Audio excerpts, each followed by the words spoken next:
በ2010 በሪፎርሙ ማግስት የኢትዮጵያ የሩዝ ምርት 1.5 ሚሊዮን ኩንታል ነበር። ኢትዮጵያ ውስጥ ሩዝ ነበር፣ ፎገራ አካባቢ ይመረታል። ያልነበረ ነገር አልነበረም። ግን እንደ ሀገር የምናመርተው 1.5 ሚሊዮን ኩንታል ነበር። ባለፈው ዓመት 63 ሚሊዮን ኩንታል ነው ያመረት ነው። የተከበረው ምክር ቤት በ1.5 ሚሊዮን እና በ63 ሚሊዮን ኩንታል መካከል በሩዝ ምርት የተገኘው ውጤት ለኢትዮጵያ እድገት ያነሰ የሚባል ከሆነ ለእናንተው ፍርዱን መተው እፈልጋለሁ።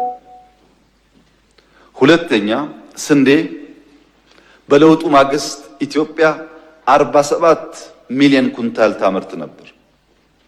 47 ሚሊዮን ኩንታል ስናመርት ሁላችሁም እንደምታውቁት በየዓመቱ $1 ቢሊዮን ገደማ ከውጭ እናስገባለን ብቻ ሳይሆን ክልሎች ልክ እንደ በጀት ስንዴ ኮታ ይጠብቁ ነበር።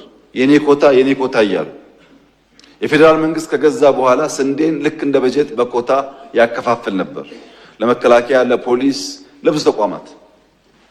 ባለፈው ዓመት ስንዴ ከ280 ሚሊዮን ኩንታል በላይ አምርተናል።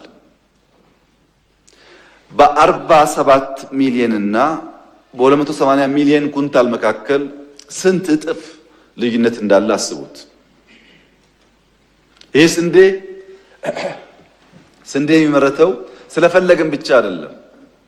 በጣም በርካታ አድካሚ አታካሽ ስራዎች በመንግስትና በአርሶ አደር ቅንጅት ተሰርተው ነው። ቡናን እንውሰድ።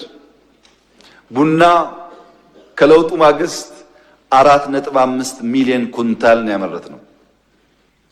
ኤክስፖርት ያደረግነው $700,000 ገደማ ነው። የኢትዮጵያ ትልቁ ቡና ኤክስፖርት የነበረው በዚያ ዘመን።